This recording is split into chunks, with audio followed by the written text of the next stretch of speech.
दोस्तों, आप सभी ने कई तरह की अजीब से अजीब सिचुएशन में लोगों को रहते देखा होगा। जमा देने वाली ठंड में, इग्लू में, वॉर के दौरान टैंक्स में और जहाज में नौकरी करने वाले बड़े बड़े जहाजों में। लेकिन इन सब के पीछे एक बात हर इंसान को हैरान कर देती है कि आखिर ये इंसान समुद्र के अंदर पानी में छोटे से सबमरीन में कैसे रह लेता है, सांस कैसे लेते हैं बिना सूरज की रोशनी के इतने बड़े समुद्री जीवों के बीच, आखिर कैसे? तो सवाल लाजमी है, क्योंकि पानी के अंदर एक अलग ही दुनिया होती है। आज के इस वीडियो में हम यही जानेंगे कि हमारे सैनिक समुद्र के अंदर सबमरीन में कैसे जिंदगी बिताते हैं, रहना, खाना, सोना, नहाना, धोना कैसे हो पाता है और उन्हें क्या क्या मुश्किलें आती हैं। तो चलिए शुरू करते हैं आज की वीडियो, अंत तक बने रहिएगा हमारे साथ। दोस्तों, स्टील का सिलेंडर यानी सबमरीन एक बार जब पनडुब्बी पानी में गोता लगाती है तो जल्दी ऊपर नहीं आती। समुद्र के लोगों के लिए नीचे स्टील का वो ढांचा ही घर होता है और इसमें रहने वाले लोगों को कहा जाता है सबमरीनर। सबमरीन में रह चुके ऑफिसर्स के मुताबिक एक सबमरीनर से ज्यादा डिसिप्लिन्ड और प्रोफेशनल कोई नहीं हो सकता। वजह यह है कि समुद्र में गहरे पानी के अंदर सबमरीन में कोई गलती की गुंजाइश ही नहीं होती, इसलिए क्रू के हर मेंबर को पूरी तरह डिसिप्लिन होना होता है। बता दें कि जब सबमरीनर सबमरीन में होते हैं तब वो बाहर की दुनिया देख नहीं सकते। पता ही नहीं होता है कि दिन है या रात है। बाहर किसी से कोई कम्युनिकेशन भी नहीं होता और एक बार सबमरीन के अंदर गए तो फिर 50 से 55 दिनों तक यही पूरी दुनिया उनकी होती है। बाहर से कुछ इन्फॉर्मेशन ही सबमरीन के अंदर भेजी जा सकती है, जैसे कि पोजीशन बदलनी है या फिर कुछ और, लेकिन सबमरीन के अंदर से कोई कम्युनिकेशन बाहर नहीं हो सकता।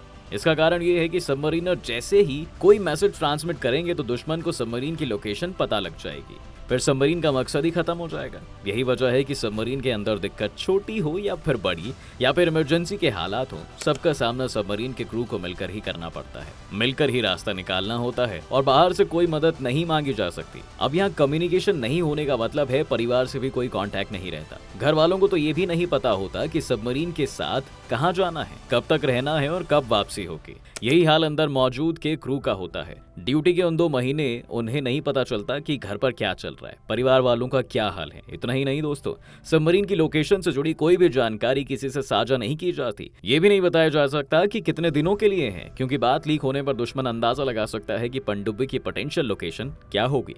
कई बार तो सबमरीन के कमांडिंग ऑफिसर को भी पता नहीं होता कि कहाँ जाना है। जब सबमरीन निकल जाती है उसके बाद वो लिफाफा खोला जाता है, उसमें लिखा होता है कि कहाँ जाना है और क्या मिशन है, और ये सब प्राइवेसी बनाए रखने के लिए किया जाता है। दोस्तों, इमरजेंसी के वक्त सबमरीन में रिएक्शन टाइम बहुत कम मिलता है। ऐसे में लेवल ऑफ रेडीनेस मेंटेन करने के लिए क्रू को लगातार प्रैक्टिस करनी होती है। अगर दुश्मन पर अटैक करना हो तो पूरी कोशिश होती है कि पहला वेपन जो फायर किया जाए वो सटीक निशाने पर लगे।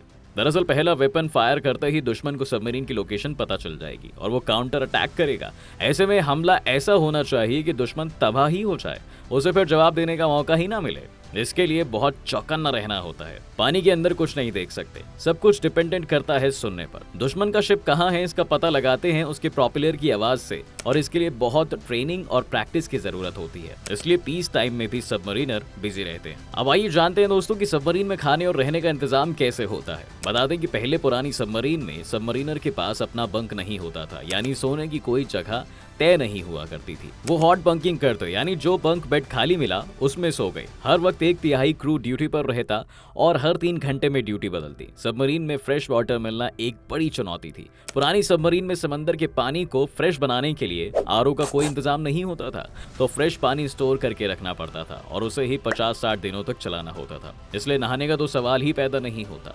कभी कभी प्लेट धोने और कुल्ला करने के लिए भी खारे पानी का ही इस्तेमाल करना पड़ता था। वैसे भी डीजल इंजन चलाने और फायर फाइटिंग सिस्टम के लिए फ्रेश वाटर की जरूरत होती है, इसलिए एक सर्टेन अमाउंट में फ्रेश पानी को हमेशा बचा कर रखना पड़ता था। लेकिन नई सबमरीन में आरओ सिस्टम है जिससे फ्रेश वाटर बन जाता है, पर वो भी इतना नहीं हो पाता कि हर कोई हर दिन नहा सके। 4 से 5 दिनों में एक बार नहाने का मौका मिलता है। सबमरीनर्स को डिस्पोजेबल क्लोथिंग मिलती है, इसमें एक टी शर्ट और एक शॉर्ट्स होता है। कमांडिंग ऑफिसर हो या फिर सेलर, सबको यही मिलता है और कोई रैंक का बैच नहीं पहनता। हर तीसरे दिन डिस्पोजेबल क्लोथिंग बदल दी जाती है, क्योंकि सबमरीन में कपड़े धोने का कोई इंतजाम नहीं होता। दोस्तों, आपको जानकर हैरानी होगी कि पहले सबमरीन में 50 से 55 लोगों का क्रू होता था, लेकिन अब नई पनडुब्बी में क्रू मेंबर्स की संख्या केवल 25 से 30 हो गई है। काफी चीजें ऑटोमेटिक हुई हैं, इसलिए क्रू की संख्या कम हो पाई। इससे सबमरीन में पहले के मुकाबले थोड़ा ज्यादा स्पेस मिल जाता है और कुछ कम लोग होने से एयर कंडीशनिंग ज्यादा इफेक्टिव होती है। अगर बाथरूम की बात करें तो सबमरीन में 2 बाथरूम होते हैं और पूरे क्रू को उसी में मैनेज करना होता है। खाने के लिए 60 दिन का राशन स्टोर किया जाता है। शुरू के 10-12 दिन कुछ फ्रेश खाना मिल जाता है, लेकिन फिर पैकेट बंद खाने से काम चलाना पड़ता है। यहाँ आपको बता दें कि पैकेट बंद खाना वैसा नहीं होता जैसा आप लोग डिपार्टमेंटल स्टोर से खरीदते हैं। खाने में टिंडा, कीमा जैसी चीजें होती हैं। सबमरीन के अंदर कुछ फ्राई नहीं किया जा सकता क्योंकि तेल की महक वेंटिलेशन सिस्टम में आ जाएगी और वो हवा अंदर ही सर्कुलेट होती है तो ऑक्सीजन के लेवल पर असर पड़ेगा। इसलिए उबले चावल, उबले अंडे और उपमा जैसी चीजें ही खा पाते हैं। सब्जी भी उबाली हुई बिना किसी तड़के के। सबमरीन में किचन का साइज एक डाइनिंग टेबल जितना होता है और उसी में 2 कुक को सभी लोगों का खाना बनाना होता है। एंटरटेनमेंट के लिए ना कोई कंप्यूटर ना इंटरनेट। बता दें कि पनडुब्बी में इंसान आराम के बारे में सबसे आखिर में सोचता है। सबमरीन जब डिजाइन की जाती है तो पहले यह तय किया जाता है कि क्या क्या इक्विपमेंट होने चाहिए। जब सब हो जाता है तब देखते हैं कि आदमी को कहां फिट करें। बता दें कि सबमरीन के स्टैंडिंग ऑर्डर इस लाइन के साथ शुरू होते हैं। Submarines are safe unless you forget that they can be dangerous. यानी सबमरीन तब तक सुरक्षित हैं जब तक आप ये नहीं भूल जाते कि वे खतरनाक हो सकती हैं। आइए अब ये भी जान लेते हैं कि सबमरीन आखिर काम कैसे करती है। तो दोस्तों बता दें कि हाल ही में फ्रांस के डिफेंस सौदे को डील करने वाली कंपनी DCS की ओर से भारतीय नौसेना को दी जाने वाली स्कॉर्पियन क्लास पनडुब्बी से जुड़े कई दस्तावेजों के लीक हो जाने की खबर ने भारत सरकार की नींद उड़ा दी थी। दरअसल भारत के 7000 से भी लंबे समुद्र तट की रक्षा के लिए स्कॉर्पियन की एक अहम भूमिका है। आइए जानते हैं आखिर क्यों समुद्री सीमाओं की रक्षा के लिए सबमरीन जरूरी होती है, सबमरीन कैसे काम करती है ये और इनसे कैसे बदल गई दुनिया। तो दोस्तों पनडुब्बी को अंग्रेजी में सबमरीन कहा जाता है। ये एक तरह का जलयान जिसे वाटरक्राफ्ट कहते हैं और इन्हें पानी के अंदर तैनात किया जाता है और समुद्र की अथाह गहराइयों में बखूबी काम करते हैं। इनमें कई सैनिक एक बार रह सकते हैं। दुनिया में सबसे पहले पनडुब्बी का निर्माण एक डच वैज्ञानिक ने 1602 में किया था, जबकि पहली मिलिट्री सबमरीन टर्टल 1775 में बनाई गई। ये पहली ही सबमरीन समुद्र की अथाह गहराइयों में सभी तरह के मिलिट्री सर्विस कर सकती थी। चौंकाने वाली बात तो ये है दोस्तों कि सबमरीन पहले भी बनाई गई, लेकिन इसका इस्तेमाल 19वीं शताब्दी में सबसे ज्यादा डिस्कशन में आया और पहले विश्व युद्ध में तो इसका सबसे ज्यादा इस्तेमाल हुआ।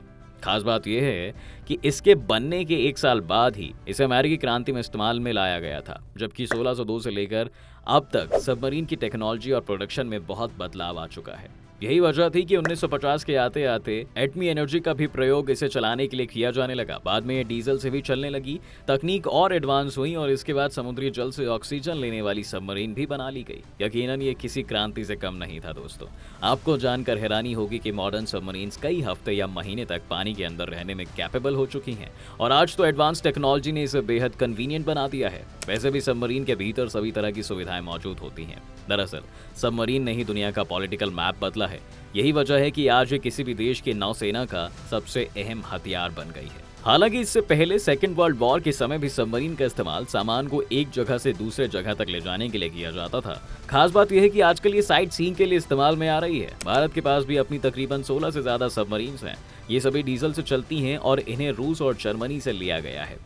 दोस्तों क्या आप भी कभी सबमरीन में जाना चाहेंगे? हमें अपनी राय कमेंट सेक्शन में जरूर बताएं। आज की वीडियो अगर आपको पसंद आई हो तो वीडियो को लाइक और शेयर जरूर करें, साथ ही हमारे चैनल को सब्सक्राइब करना बिल्कुल ना भूलें।